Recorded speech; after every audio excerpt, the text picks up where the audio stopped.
14 run आवश्यकता। हेरौँ last बलमा के हुन सक्छ। म्याजिक त पक्कै पनि हुनेवाला छैन र यो म्याच आडुखोडले जितेको जानकारी मैले यहीँबाट गराइसकेँ र एकदमै एक्साइटेड साथीहरूले यहाँ जितिसकेका छ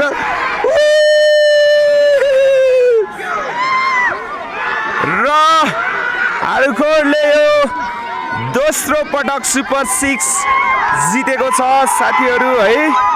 पोहोर सालको विजेता टिम योपालि पनि विजेता भइसकेको छ साथीहरू। ल हेरौँ यहाँ एकदम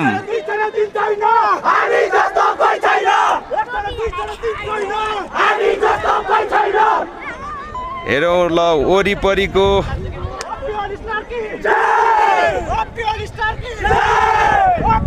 र सेलिब्रेसन हेरौँ यहाँ केटाहरूको एकदमै बवाल सेलिब्रेसन भइसकेको छ र